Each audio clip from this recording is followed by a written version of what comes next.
स्वागत है आप सभी का हमारे YouTube channel B R live classes में। इसमें हम लोग कक्षा 6 के गणित का सलूशन कंटिन्यू कर रहे थे और यह जो वीडियो है चैप्टर 7 का अभ्यास 7B है।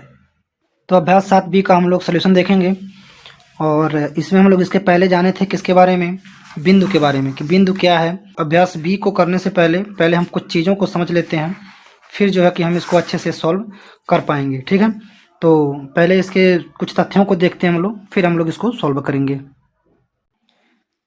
तो यहाँ से हम कुछ चीज़ों को जान लेंगे पहले अच्छे से। जैसे कि यहाँ से पहला पॉइंट है क्या, रेखाखंड। तो यहाँ से हम लोग जानेंगे रेखाखंड।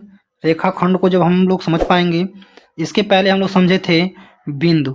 बिंदु में क्या था कि बिंदु असंख्य होता है, ना उसकी कोई लंबाई होती है, ना कोई चौड़ाई होती है, ना उसकी कोई मोटाई होती है। अगर हम लोग एक लाइन खींचते हैं, एक रेखा खींचते हैं, तो इस रेखा में बहुत सारे बिंदु जो है कि क्या होते हैं, आपस में जुड़े होते हैं। यानी बहुत सारे बिंदु इसमें जुड़ करके एक रेखा का निर्माण करते हैं। ये चीज़ हम लोग जाने थे। तो रेखाखंड क्या होता है, तो रेखाखंड को समझने के लिए आप समझ सकते हैं कि चित्र के अनुसार जैसे यहाँ पे बताया गया है कि कोई कागज़ है AB, अगर इसको मोड़ दिया जाए तो इस कागज़ पर एक क्या हो जाएगा, इस कागज़ के बीच में एक लाइन ऐसे बन जाएगी। मतलब इसको यहाँ से घुमा दिया जाए, ठीक, और इसको जो है कि यहाँ से घुमा दिया जाए और दोनों को आपस में फोल्ड किया जाए, तो बीच में क्या बन जाएगा, एक लाइन बन जाएगा। ठीक ना, यानी इस तरह से जो है कि कागज़ बन जाएगा। ठीक ना, मतलब एक यहाँ पे फोल्डिंग साइज में हो जाएगा, यहाँ पे एक लाइन बन जाएगा। उसी तरह से कागज़ के बीच में एक लाइन बनेगा, एक रेखा बनेगा।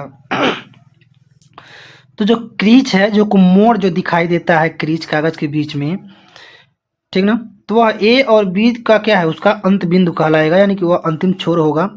तो अगर हम लोग ऐसे ही मोड़ सकते हैं, या इसको अगर इस प्रकार से हम मोड़ते हैं, जैसे कि हम यहाँ इस फिगर में देख सकते हैं, अगर हम लोग ए और बी पॉइंट से इसको इस तरह से क्या कर दें, यहाँ से मोड़ दें, ए यहाँ से दोनों को आपस में मिला करके, दोनों को आपस में मिला करके ऐसे मोड़ दें, तो अब यहाँ पे ऊपर हमारा हो गया ए और नीचे हमारा हो गया क्या, बी। ठीक है, तो एक इसकी इंड पॉइंट है, यहाँ पर भी एक इंड पॉइंट है और यहाँ पर भी क्या है, इसकी एक इंड पॉइंट है। ठीक ना, क्या है यह इंड पॉइंट, यानी ए भी क्या है, इंड पॉइंट है, और बी भी क्या है, इंड पॉइंट है। तो यह बनाते क्या हैं, रेखाखंड बनाते हैं, जिसको हम इस प्रकार से लिख सकते हैं। नहीं लिख सकते हैं क्या, ए बी जो है कि क्या है, एक रेखाखंड है। तो रेखाखंड को प्रदर्शित करने के लिए ऊपर एक क्या करेंगे, उसकी लाइन खींच देंगे, या हम इसको ऐसे भी लिख सकते हैं कि बी ये रेखाखंड है और इसके ऊपर क्या करेंगे, एक अंडरलाइन कर देंगे। ठीक है, तो इन चीज़ों का हम ध्यान देंगे, जैसे यहाँ पे बताया गया है कि आप रेखाखंड को किस प्रकार से लिखेंगे। ठीक है, तो यहाँ पे और भी बताया गया है कि अगर आप यहाँ पे एक धागा लीजिए और समतल पर अपने दोनों सिरों को पकड़ करके, उसके दोनों सिरों को पकड़ कर क्या कीजिए, खींचिए, ताकि वह पूर्णतः रूप से क्या हो जाए, सीधा हो जाए। धागा लेके 2 पॉइंट पकड़ के अगर उसको आप खींचेंगे तो बीच से क्या हो जाएगा, सीधा हो जाएगा। तो एक पॉइंट ए बनाइए, दूसरा पॉइंट क्या बनाइए, बी बनाइए। तो धागे की स्थिति रेखाखंड को क्या करती है, निरूपित करती है। ठीक है, यानी हम ऐसे भी कह सकते हैं कि जो हमारा एक रेखा होता है, ठीक ना, तो रेखा का कटा हुआ जो भाग है, यानी रेखा का कटा हुआ, रेखा को बीच से क्या कर दें, हम काट दें। कहाँ से काट दें, ए से काट दें, बी से काट दें। तो यह जो ए बी बचा हुआ है बीच में इतना भाग, यानी ये और बी, तो इसको भी हम क्या कहेंगे, रेखाखंड कहेंगे। क्या कहेंगे इसको, रेखाखंड, लाइन सेगमेंट। ठीक ना, तो यह जो है कि लाइन सेगमेंट है, रेखाखंड इसको कहा जाता है। तो बुक का, यहाँ पे बुक का जो किनारा है, ये भी क्या है, एक रेखाखंड है। यहाँ से भी किनारा जो है कि एक रेखाखंड है, यह भी किनारा है, क्या है, रेखाखंड है। यहाँ से जो किनारा, यह जो किनारा वो भी क्या है, रेखाखंड। ठीक है, यहाँ से जो बॉक्स बना हुआ है, इसके जो साइड्स हैं वो भी क्या है, सब रेखाखंड। यानी कि रेखाखंड आपस में क्या है, यहाँ पे ज्वाइंट है, यानी कि रेखाखंड के ज्वाइंट से एक रेखाखंड दूसरे रेखाखंड में आके क्या हो गया है, ज्वाइंट हो गया है। तब जाकर के इसका निर्माण हुआ है, जिसको हम लोग स्केल के द्वारा भी बना सकते हैं। स्केल की जो लाइन है, ठीक ना, यहाँ से यहाँ तक, ये भी क्या है, एक रेखाखंड है। ठीक ना, क्या है, रेखाखंड है। तो यहाँ पे हम रेखाखंड के बारे में समझे। ठीक है, आगे बढ़ते हैं। तो रेखाखंड के बाद यहाँ पे क्या है, रेखा है। रेखा क्या होता है, लाइन क्या होता है, इसको जानेंगे। वो था लाइन सेगमेंट और यह केवल लाइन। तो कह रहा है कि कल्पना कीजिए कि निम्नांकित चित्रानुसार रेखाखंड ए बी को, तो ए और बी जो दिशा है इसका, इसको क्या किया जाए, आगे बढ़ाया जाए। जैसे यहाँ पे देख रहे हैं कि ए है और यहाँ पे देख रहे हैं क्या, बी, यानी कि एक ऐसे लाइन है, इसका नाम हम रख दिए ए, इसका नाम रख दिए क्या, बी। तो इसको ए को ए की दिशा की तरफ, मतलब इसको इसके दिशा की तरफ, और बी को बी के दिशा की तरफ, दोनों को दोनों दिशा में क्या किया जाए, आगे तक, यानी कि अंत के विस्तृत किया जाए, मतलब अंत तक जो है कि इसको विस्तृत कर दिया जाए, किसी अंत के, मतलब पता नहीं है कहाँ तक, लेकिन इसको आगे बढ़ाया जाए। तो यह जो आकृति बन रहा है इस तरह से, ठीक ना, इस आकृति को हम लोग क्या कहेंगे, रेखा कहेंगे। क्या कहेंगे इसे, रेखा कहेंगे, ठीक ना। यानी रेखा हम लोग कह सकते हैं कि रेखा, जो रेखाखंड, रेखाखंड के पॉइंट में क्या होता है, पॉइंट में इंड होता है, समाप्त होता है। रेखाखंड के पॉइंट में क्या होता है, इंड होता है, समाप्त होता है। लेकिन जो रेखा है इसके इंड में कभी समाप्त नहीं होता है। इसके इंड में दोनों तरफ आप देखेंगे कि एरो बना होगा। क्या बना होगा, एरो। तो जब एरो बना हो तो उसे हम क्या कहेंगे, दोनों साइड में एरो बना हो तो उसे हम क्या कहेंगे, रेखा कहेंगे। अगर दोनों तरफ रेखा के दोनों तरफ अगर यह एरो नहीं बना हुआ है तब हम क्या कहेंगे, तब हम उसे रेखा खंड कहेंगे। ठीक है, यह समझ में आ गया होगा कि ऐसे अगर बना हुआ है तो रेखा खंड है, और ऐसे अगर बना हुआ है दोनों तरफ एरो लगा हुआ है तो क्या है, रेखा। ऊपर वाला रेखा खंड, नीचे वाला रेखा। ठीक है, चलिए इस चीज समझ में आ गया होगा। यहाँ पे हम देख सकते हैं कि यहाँ पे कहा गया है कि रेखा ए बी को कैसे निरूपित करेंगे। जैसे हमारे पास रेखा खंड था तो हम लिखते थे ए बी और उसके ऊपर एक लाइन। लेकिन अगर वही चीज़ अगर रेखा है, रेखा खंड नहीं है, तो हमें दोनों तरफ क्या लगाना पड़ेगा, एरो लगाना पड़ेगा। तो हम उसको इस तरह से क्या कर सकते हैं, लिख सकते हैं। यानी यह है क्या, रेखा है, और यह क्या है, रेखा खंड है। ठीक ना, यह जो है कि रेखा खंड है। तो एक रेखा खंड है और एक क्या है, रेखा है। अब आप इसको अच्छे से समझ गए होंगे। ठीक ना, यानी कि यहाँ पे लिखा गया है कि यल क्या है, एक रेखा है, क्योंकि दोनों साइड में जो है कि एरो क्या है, लगा हुआ है।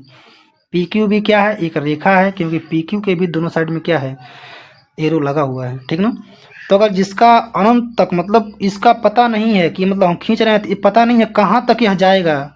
ठीक ना, इससे बाहर भी जा सकता है, कहाँ तक जाएगा कोई पता नहीं। पीछे भी अगर एरो लगा है तो इधर भी कहाँ तक जाएगा कोई पता नहीं है। तो ऐसे आकृतियों को हम लोग क्या कहेंगे, रेखाखंड। अगर ऐसा है तो हम रेखाखंड कहेंगे, अगर एरो लगा हुआ है तो क्या कहेंगे, रेखा कहेंगे। इसको रेखा कहेंगे, इसको क्या है, रेखाखंड कहेंगे। ठीक, तो यही दोनों की पहचान है। चलिए यहाँ पे नीचे कुछ और चीज़ें कह रहा है क्या, इस पॉइंट को हम लोग समझेंगे। यानी इसमें कह रहा है कि रेखा सीधी होती है जिसका दोनों सिरा विपरीत दिशाओं में विस्तार अपरिमित होता है। तो अपरिमित होता है मतलब इसका विस्तार कहाँ तक होगा, इसकी कोई गणना नहीं है। किसका, रेखा का। और कह रहा है रेखा में कोई भी अंत बिंदु नहीं होता है, यानी इसका पॉइंट लास्ट में खत्म नहीं हो रहा है। यानी हम जो यह ग्रीन कलर का बना रहे हैं, यह रेखा है कि रेखाखंड है, क्या है, तो यह जो है कि रेखाखंड है।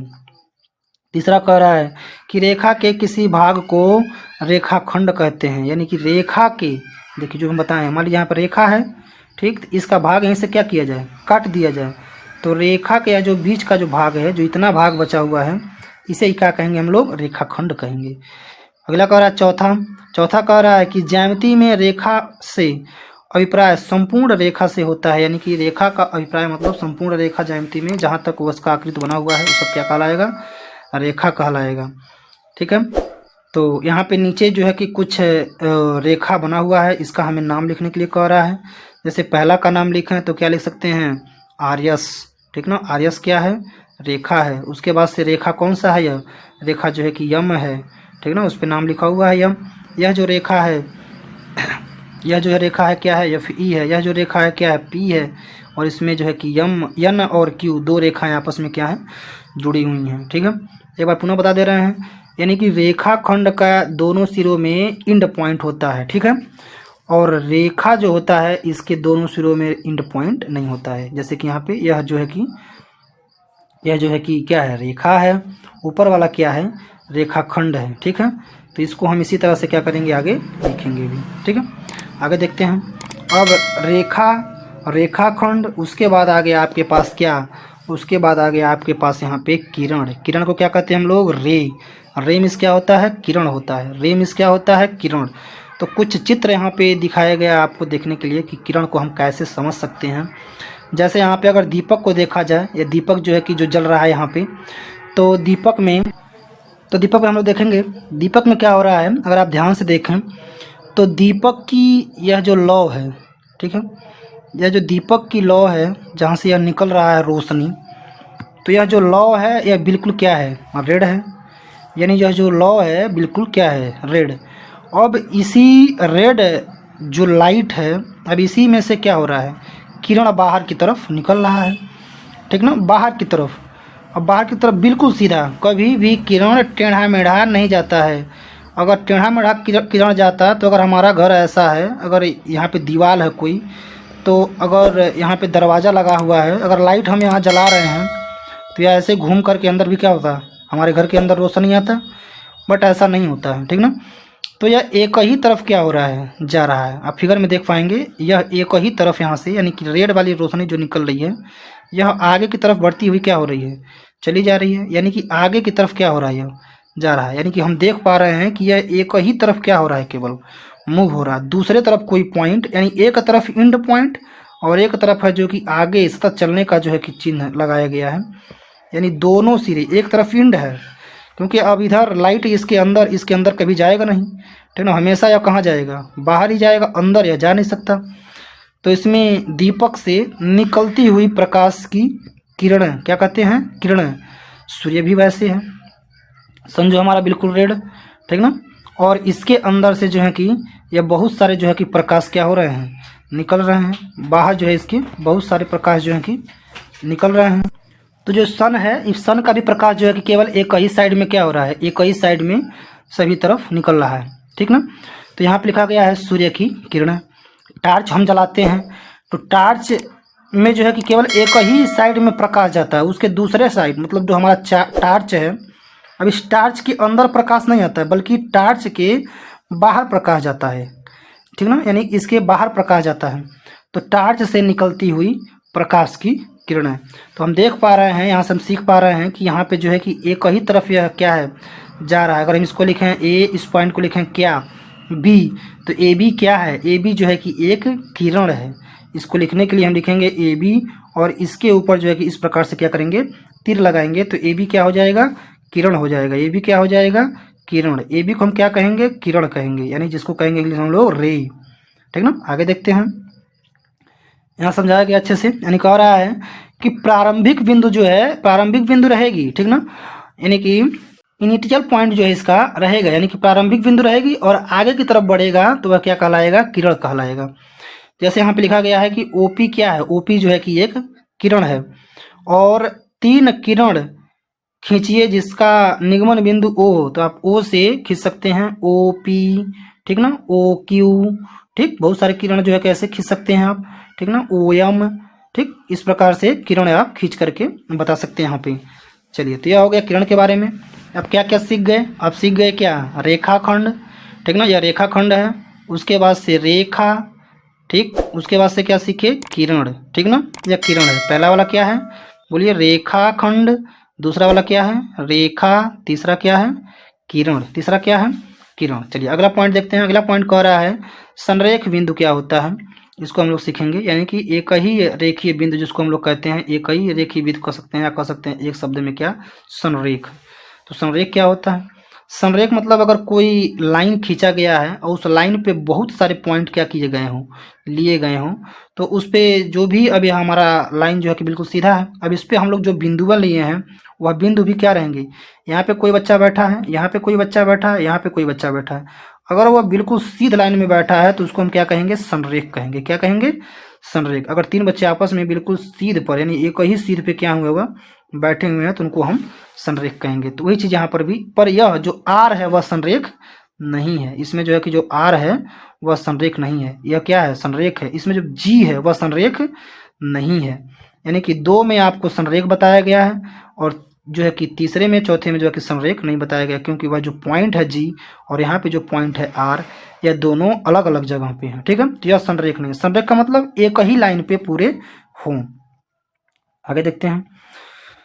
चलिए, उसके बाद से यहाँ पे कुछ चीज़ें हैं, कुछ तथ्य हम उसको समझेंगे। यहाँ पे जैसे कहा जा रहा है कि नंबर 1 में कह रहा है कि उक्त रेखाओं को देखने पर यह निष्कर्ष प्राप्त हुआ, यानी कि पहला, दूसरा, तीसरा, चौथा, तो क्या क्या निष्कर्ष प्राप्त हुआ। पहला कह रहा है कि समूह के 3 बिंदु एक ही रेखा पर हैं, अर्थात रेखा समूह के तीनों बिंदुओं से होकर जाती है, यानी कि तीनों बिंदु से होकर के जो रेखा है वह क्या होती है, जाती है। ठीक है, जैसा समूह ए बी सी और समूह एक्स वाई जेड दोनों में क्या किया गया है, दिखाया गया है, यानी कि ए बी सी इस वाले में और एक्स वाई जेड यह दोनों में संरेख हैं, इसमें दिखाया गया है। ठीक है, दूसरा पॉइंट क्या कह रहा है, समूह के तीनों बिंदु एक ही रेखा पर नहीं है, दूसरे वाले में एक ही पर नहीं है, इधर उधर हैं, अभी हम बताए हैं। मतलब इसमें हम देख पाएंगे तो जो आर है वह एक उस पे नहीं है, जो जी है वह उस लाइन पे नहीं है, तो यह असंरेख, क्या कहेंगे इन्हें, असंरेख कहेंगे। क्या कहेंगे इन्हें, असंरेख। इनको हम क्या कह देंगे, असंरेख कहेंगे। असंरेख बिंदु हैं जो कि एक लाइन पर नहीं है उन्हें असंरेख, और जो एक लाइन पे है उन्हें क्या कहेंगे, संरेख। यह शब्द याद रखेंगे, संरेख और असंरेख। चलिए एक जो पॉइंट में यहाँ पे लिखा गया है इसको हम देखेंगे। कह रहा है एक तल में स्थित 3 या 3 से अधिक बिंदु संरेख हैं तो उन्हें यानी एक रेखीय बिंदु कहते हैं यदि वे सभी एक ही रेखा पर हों, अलग अलग रेखा पे नहीं होने चाहिए, एक ही रेखा पे होने चाहिए। जैसे यहाँ पे हो गया ए, यह जो पॉइंट हो गया बी, और यह पॉइंट हो गया क्या, सी। अगर तीनों जो है कि एक ही पर हैं, एक ही रेखा पर हैं, तो उन्हें क्या कहेंगे हम, एक रेखीय बिंदु कहेंगे। क्या कहेंगे, एक रेखीय बिंदु, या उसे क्या कह सकते हैं, संरेख। अगर नहीं है तो क्या कहेंगे, अगर नहीं है तो कहेंगे असंरेख। क्या कहेंगे, असंरेख। क्या कहेंगे, असंरेख। ठीक है, चलिए आगे देखते हैं। अब यहाँ पे कुछ और पॉइंट यहाँ पे बताया गया है रेखा से ही संबंधित, ठीक ना, उसको हम समझेंगे यहाँ पे। जैसे यहाँ पे कहा जा रहा है कि एक बिंदु संगामी रेखाएं, एक बिंदु संगामी रेखाएं क्या होती हैं, इसको समझने के लिए हम यहाँ पे कुछ फिगर के माध्यम से समझेंगे। यानी कह रहा है कि समतल पे कोई 3 रेखाएं लीजिए, पर निम्नांकित 4 स्थितियों में से कोई एक ही स्थिति क्या हो सकता है, बन सकता है। 3 रेखा ले रहे हैं, तो अगर हम 3 रेखा मान लीजिए, यल लिए, यम लिए, यन लिए, तो तीनों ऐसे रख सकते हैं, मतलब अलग अलग, तीनों को अलग अलग रूप में, इसको कहीं और, इसको कहीं और, इसको कहीं और रख सकते हैं। यानी तीनों रेखाएं एक दूसरे के समांतर हो सकती हैं, अलग अलग हो सकती हैं, क्योंकि 4 स्थितियां जो है क्या हो सकती हैं, बन सकती हैं, अगर 3 हम रेखाएं लिए हैं। दूसरी में क्या है कि तीनों रेखाओं में कोई 2 आपस में समांतर हों तथा तीसरा रेखा उन्हें क्या करता हो, प्रतिच्छेदित। ठीक ना, प्रतिच्छेदित मतलब होता है काटना, मतलब 2 रेखाएं हैं, एक काट रहा है। जैसे यहाँ पे दिखाया गया है, एक यल है और एक क्या है, यम, और यन क्या कर रहा है, इन दोनों को पॉइंट यहाँ पे क्या कर रहा है, काट रहा है। ठीक ना, यानी कि प्रतिच्छेद कर रहा है। क्या कर रहा है, प्रतिच्छेद कर रहा है। तो एक की स्थिति यह भी बन सकती है। तीसरा में कह रहा है तीनों रेखाओं में कोई भी रेखा आपस में समांतर न हो, यानी कि समांतर, इसको बोलते हैं समांतर। समांतर का अर्थ है जिनके बीच की दूरी क्या हो, समान हो। जितनी दूरी यहाँ पर है उतनी दूरी अगर यहाँ पर भी है तो इन्हें हम क्या बोलेंगे, समांतर बोलेंगे। ठीक है, और उतनी ही दूरी क्या है, नीचे वाले में भी होना चाहिए, तो इसे क्या कहेंगे, हम समांतर कहेंगे। ठीक है, तो समांतर न हो, तो समांतर न हो मतलब ऐसे तीनों आपस में क्या किए हों, क्रॉस किए हों। तो लाइन यल, लाइन यम और लाइन यन, 3 जो लाइन है, जो पी क्यू आर पर क्या कर रहे हैं, प्रतिच्छेद कर रहे हैं। या जो है यहाँ पी पे काट रहा है, या क्यू पे काट रहा है, और या जो है कि आर पे, यानी प्रतिच्छेद कर रहे हैं। तो एक भी जो है कि बिंदु, यानी कि एक बिंदु नहीं है, मतलब एक ही कोई पॉइंट नहीं बन रहा है, इसमें 2 पॉइंट बन रहे हैं, और इसमें जो है कि 3 पॉइंट बन रहे हैं। 3 रेखा से, केवल 3 ही रेखा के बारे में कहा रहा है। अगर 3 रेखा को आप रख सकते हैं तो इस तरह से रख सकते हैं, तो इसमें 3 बनेंगे। अगर ऐसे रखेंगे तो 2 बनेंगे। अगर समांतर रखेंगे तो कोई भी इसमें क्रॉस पॉइंट जो है कि नहीं बनेगा। ठीक है, तो 3 हो गया। एक पॉइंट और देखते हैं कि अब अगला कैसे रख सकते हैं। एक पॉइंट यह है कि चौथे पॉइंट पे आप क्या कर सकते हैं, तो चौथे पॉइंट में कह रहा है कि तीनों रेखाओं में कोई 2 रेखा आपस में समांतर न हो तथा तीनों रेखाएं एक दूसरे को एक सर्वनिष्ठ पी बिंदु पर क्या कर रही हों, प्रतिच्छेद। मतलब यह तरीका एक बन सकता है कि तीनों इस तरह से रखे हों। ठीक ना, पी एम यल, 3 रेखाएं हैं, यल है यानी कि यल है, यम है और यन है। अब समांतर नहीं है कोई, लेकिन तीनों जो है कि एक ही बिंदु पे क्या कर रहे हैं, प्रतिच्छेद कर रहे हैं। इसे क्या कहेंगे हम, इसे कहेंगे हम एक बिंदु संगामी रेखा। क्या कहेंगे, एक बिंदु संगामी रेखा, या इसे कह सकते हैं संगमन बिंदु पी। संगमन बिंदु पी, यानी सभी रेखाएं बिंदु पी पर ही क्या हो रही हैं, आकर के मिल रही हैं। तो यहाँ से इस चीज़ को यहाँ पे लिखा गया है कि एक ही तल में यदि 3 या 3 से अधिक रेखाएं एक ही बिंदु से होकर जाएं तो वे एक बिंदुगामी रेखाएं कहलाती हैं और यह बिंदु उसका संगमन बिंदु कहलाता है। संगमन मतलब संगम की तरह है, जहाँ पे तीनों आकर के आपस में क्या होते हैं, मिलते हैं। तीनों आकर के आपस में, गंगा यमुना सरस्वती की तरह समझ सकते हैं, तीनों आकर के एक ही जगह क्या होते हैं, मिलते हैं। तो यही जो पॉइंट है क्या है, संगम है, यानी कि संगमन बिंदु से कहेंगे। और एक बिंदु रेखा इसे कहेंगे, क्या कहेंगे, एक बिंदु रेखाएं इसको कहा जाएगा, ठीक ना, क्योंकि एक ही बिंदु पे तीनों आके क्या हो रही हैं, मिल रही हैं। ठीक है, चलिए आगे देखते हैं हम। उसी तरह से यहाँ पे कुछ और पॉइंटों पे चर्चा किया गया है, यानी कथन सत्य और असत्य हमें इसमें चर्चा करनी है कि क्या सत्य असत्य है। यहाँ पे देख सकते हैं कि संगमान बिंदु जो है कि यहाँ पे P लिखा हुआ है, पर यहाँ पे क्या है, O है। तो इसमें हम, यानी कि यहाँ पे P लिखा हुआ है पर इसमें क्या है, O लिखा हुआ है। तो O यानी कि P ही क्या है, इसका संगमन बिंदु है। पहला कह रहा है कि रेखा सीमित लंबाई की भी हो सकती है। एक तल में दो रेखाएं सदैव एक दूसरे को क्या करती हैं, प्रच्छेदित करती हैं, जबकि अलग अलग तलों में सदैव क्या, सदैव आवश्यक नहीं है। मतलब अगर एक तल में है तो दोनों प्रच्छेद करेंगी, अगर एक अलग अलग तल में मान लो ऐसे हैं, दोनों समांतर हैं, तब तो प्रच्छेद नहीं करेंगी। लेकिन थोड़ा सा अगर कहीं क्रॉस है तो एक समय है कि ये जाकर के क्या करेंगे, यहाँ पे प्रच्छेद करेंगे, इधर जाएगा और ये क्या जाएगा, इधर जाएगा। सी कह रहा है कि एक बिंदु से केवल एक ही रेखा क्या कर सकते हैं, खींच सकते हैं। ठीक है ना, एक बिंदु है तो केवल एक ही रेखा वहां से जा सकती है, दो रेखाएं वहां से जा नहीं सकती हैं। फिर कह रहा है, तो अगर सत्य सत्य की बात करें हम यहाँ पे, तो देखिए इसको छोड़ रहे हैं, सत्य सत्य की बात करें तो रेखा सीमित लंबाई की हो सकती हैं, सीमित लंबाई की हो सकती हैं। ठीक ना, मतलब ऐसा कर सकते हैं कि इसकी लंबाई जो है कि सीमित हो, ये भी क्या हो सकता है, सत्य हो सकता है। ठीक ना, यह सत्य हो सकता है, सत्य हो। उसके बाद कह रहा है एक ही तल में दो रेखाएं सदैव एक दूसरे को प्रच्छेदित करती हैं, सदैव नहीं करेंगे। ठीक ना, सदैव अगर समांतर में है तो नहीं करेंगी। तो भी यहाँ पे नीचे लिख दिया है कि अगर तलों में है तो सदैव आवश्यक नहीं है, तो ये भी क्या है, सत्य है। ठीक ना, और यह कह रहा है कि एक बिंदु में केवल एक ही रेखा नहीं, यह क्या है, असत्य है, इसको कहेंगे असत्य। ठीक है, यह कह रहा है कि दो बिंदुओं से होकर केवल एक ही रेखा खींची जा सकती हैं। हाँ, दो बिंदुओं से होकर केवल एक ही रेखा खींची जा सकती हैं, यह बात क्या है, सत्य है। ये कह रहा है कि एक रेखा में दो दिशाएं होती हैं, ये भी क्या है, सत्य है। मतलब एक अगर रेखा है तो इसमें दो ही दिशाएं होती हैं, मतलब इधर और एक इधर, दूसरा कोई दिशा इसमें नहीं होता है। यह कह रहा है दो समांतर रेखाएं एक दूसरे से कभी भी नहीं मिलती, यानी दो समांतर रेखाएं हैं तो एक दूसरे से कभी भी नहीं मिलेंगी। इसको आगे बढ़ाएंगे आगे भी जाएगा, इसको आगे अगर मुड़ना भी होगा तभी वह उतने पे ही क्या है, मुड़ेंगे। ठीक ना, तो आगे वो कभी नहीं, ये भी क्या है, सत्य है। जी कह रहा है किसी तल में स्थित 3 या 3 से अधिक रेखाएं एक बिंदु संगामी होती हैं यदि वे सभी रेखाएं उस तल में स्थित एक ही बिंदु से होकर जाएं, तो इसे भी क्या है, सत्य है। यानी कि तीनों एक ही बिंदु से होकर जाएंगी, जैसे एक फिगर बनाया गया है, तो हम क्या कहेंगे, एक बिंदु रेखाएं तथा संगामी बिंदु ने हम कहेंगे। ठीक, तो यहाँ पे आप समझ पाए होंगे कि संगामी बिंदु क्या है, कि जब कई रेखाएं आकर के एक बिंदु पे मिलती हैं तो उन्हें क्या कहते हैं, संगामी बिंदु कहते हैं। ठीक है, या एक बिंदु संगामी रेखाएं भी हम उन्हें कह सकते हैं। चलिए आगे देखते हैं।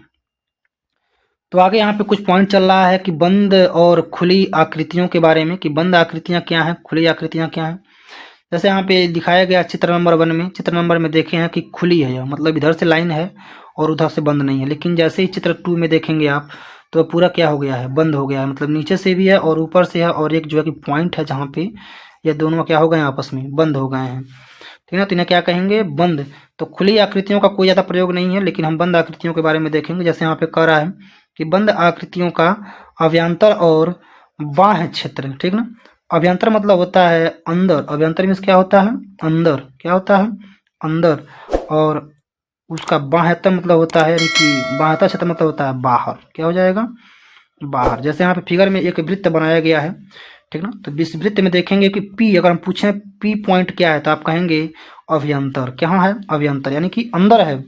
अगर हम पूछें कि जो यह सर्कल है उसमें क्यू पॉइंट कहाँ है तो आप कहेंगे कहाँ है, बाहर, यानी इसको क्या कहेंगे हम, बाह्य क्षेत्र। यानी बाहर का जो हिस्सा है उसे बाह्य क्षेत्र, अंदर का जो हिस्सा है उसे क्या कहेंगे, अभ्यंतर क्षेत्र, या अभ्यंतर यानी अंदर का भाग हम लोग कहेंगे इसमें। ठीक है, तो यानी कि इसमें हम लोग अंततः अंदर का जो है कि, तो इसमें हम लोग अंदर का क्या, इंटीरियर कह सकते हैं, और जो बाहर का है यानी कि बाह्य क्षेत्र है उसको हम लोग एक्सटीरियर कह सकते हैं।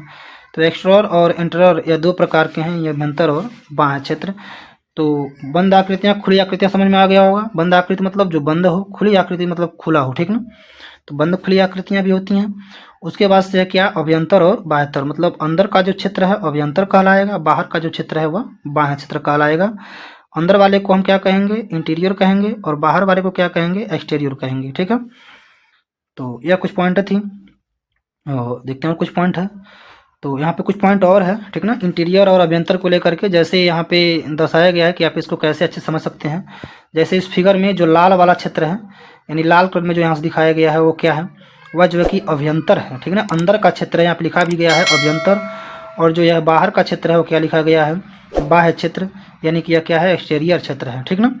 वह जो है कि बाह्य क्षेत्र हो गया, और ये जो कि अंदर क्षेत्र है, ठीक ना। यहाँ पे कह रहा है कि रंग भरा जो बंद क्षेत्र है वह क्या है, अंदर, और वक्र एवं बंद क्षेत्र कहलाता है उसको छोड़ करके बाकी जो क्षेत्र हैं, यानी कि यह बंद क्षेत्र या लाल वाला क्षेत्र छोड़ करके बाकी जो क्षेत्र बचे हैं वो क्या कहेंगे हम, बाह्य क्षेत्र उन्हें कहेंगे, यानी कि बाहर का क्षेत्र कहेंगे।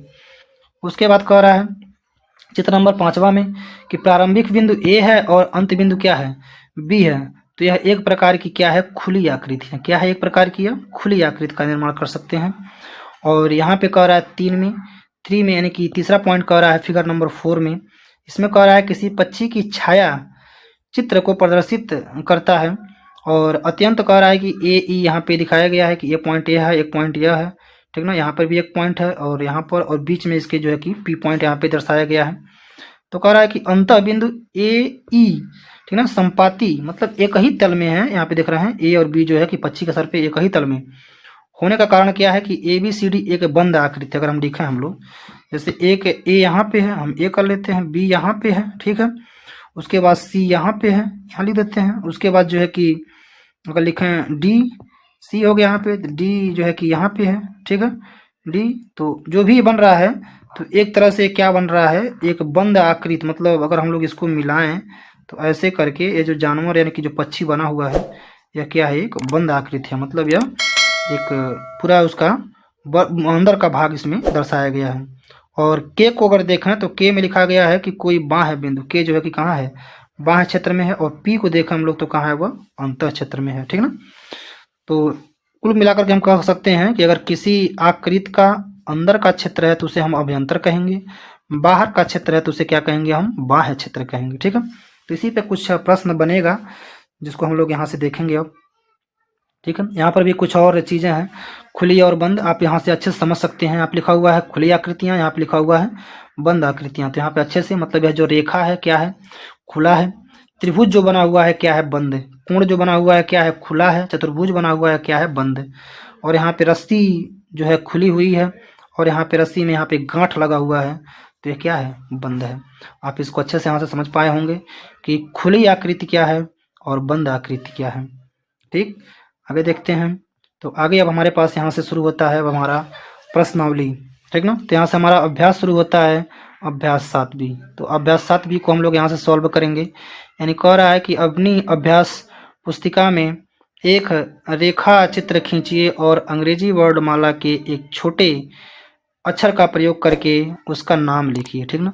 तो हम पटरी का प्रयोग करेंगे, और पटरी यानी स्केल का प्रयोग करेंगे, और स्केल के प्रयोग से जो है कि हम यहाँ पे लाइन खींच पाएंगे, ठीक ना। जैसे कि अगर हम स्केल का प्रयोग करें तो यही हमारा स्केल है, ठीक है। तो यहाँ पे एक क्या हो गया, रेखा खींचना हमें। तो रेखा के लिए दोनों पॉइंट क्या होनी चाहिए, बंद होनी चाहिए। तो हम इस तरह से यहाँ से बंद कर देते हैं। और एक जो है कि इसमें नाम लिखते हैं इसका, जो है कि एक छोटे अक्षर का प्रयोग करना है। जैसे कि हम ए लिख सकते हैं और क्या लिख सकते हैं, बी लिख सकते हैं, ठीक है। तो यहाँ पे हम लिख दे रहे हैं ए, और यहाँ पे लिख दे रहे हैं क्या, बी। यानी हम लिखेंगे तो ए बी जो है एक क्या है, रेखा है। क्या है, एक रेखा है। ए बी क्या है, एक रेखा है, ठीक ना। ए बी क्या है, रेखा है। तो इस प्रकार से हम फिगर यहाँ पे बना सकते हैं। यह प्रश्न हमारा क्या है, हल है, इसका उत्तर है, ठीक ना। पटरी से कितना हम माप का खींच सकते हैं, इसमें कोई माप नहीं बताया गया है कि 10 सेमी या 20 सेमी, ऐसा कोई माप नहीं दिया गया है। तो आप कोई भी माप लेकर के इसको खींच सकते हैं, ठीक है। तो यह हो गया। तो 7B का जो है कि पहला क्वेश्चन। अब हम लोग देखेंगे 7B का दूसरा क्वेश्चन। तो अब यहाँ से देखेंगे आगे हम लोग। तो प्रश्न नंबर 2 देखते हैं। अब यहाँ से कह रहा है प्रश्न नंबर 2 में कह रहा है कि हल में अपने आसपास में उपलब्ध वस्तुओं की सहायता से कोई 3 ऐसे उदाहरण दीजिए जिसमें रेखाओं या उसके भाग का बोध होता है। तो हम हल में लिख सकते हैं रेखा या उसके भाग का अगर बोध होता है तो पहला में आप लिख सकते हैं क्या, किताब। किताब आपका सबसे पहला उदाहरण हो जाएगा, क्योंकि जो बुक होता है, बुक का जो साइज है, चारों तरफ अभी बुक फिगर भी दिखाए थे, वह जो है कि बिल्कुल रेखा की तरह यानी कि लाइन की तरह बना हुआ है, ठीक ना। दूसरा में आप लिख सकते हैं क्या, मेज। जो मेज है विद्यालय में वो भी बिल्कुल लाइन को प्रदर्शित करता है। तीसरा, बहुत सारी वस्तुएं हैं लेकिन यहाँ पे 3 ही वस्तुओं को कहा गया है लिखने के लिए। कुर्सी, ठीक ना। अगर लकड़ी की कुर्सी है तो प्लास्टिक की कुर्सी नहीं कर रहे हैं, लकड़ी की कुर्सी है तो उसमें देखेंगे बिल्कुल सीधे करके, ठीक ना। और उसके पॉइंट जो है कि बने होते हैं, और जो उसका बैठने का बना होता है बिल्कुल वो भी जो है कि बिल्कुल लाइन बना करके, रेखा बना करके उसको दर्शाया गया होता है, ठीक ना। बहुत सारे हैं।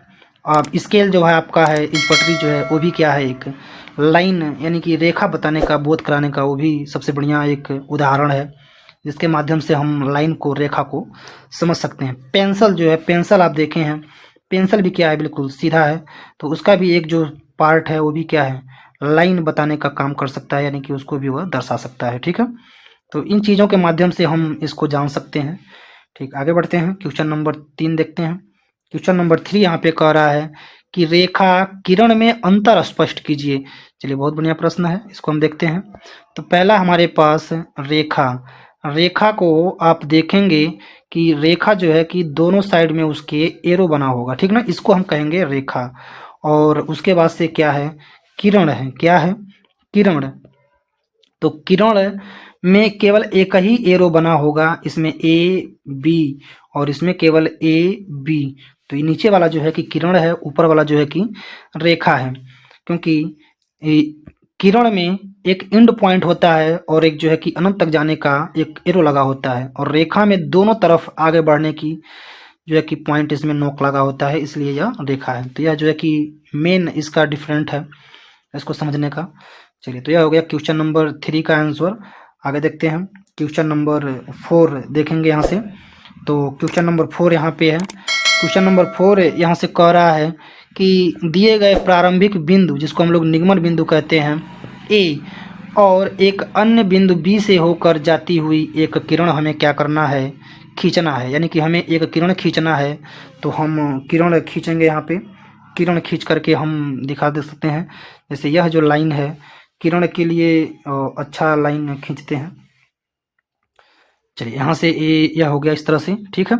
अब इस पे हम केवल एक ही साइड में क्या करेंगे, एरो लगाएंगे, ठीक है। एक ही साइड में जो है कि हम इसमें एरो इस तरह से लगाएंगे, ठीक। तो इसको सही से इस तरह से हम इसको अच्छे से क्या कर सकते हैं, बना सकते हैं। तो यह जो है कि किरण है, यानी एक तरफ एरो लगा हुआ है, बल्कि दूसरे तरफ केवल एंड पॉइंट है। इसका नाम हम लिख सकते हैं इसमें, ठीक ना। नाम हम लिखेंगे क्या, इसका नाम लिख दे रहे हैं ए, और अगले वाले पॉइंट का नाम लिख दे रहे हैं क्या, बी। तो ए बी जो है कि क्या है, एक किरण है, क्या है, एक किरण है। तो किसी भी माप का आप इस प्रकार से अपने बुक में बना सकते हैं, तो यही क्या हो जाएगा, हमारा आंसर हो जाएगा, ठीक ना। आशा है कि यह चैप्टर जो है कि आपको समझ में आया होगा अच्छे से। अगर कोई भी डाउट है तो आप कमेंट कर सकते हैं। हम वीडियो को और अच्छा करने का प्रयास करेंगे और अच्छे तरीके से समझाने का प्रयास करेंगे। अगर आप कमेंट करके बताएंगे तो हम चीज़ों को अच्छे से बेहतर बना पाएंगे। वीडियो को देखने के लिए धन्यवाद।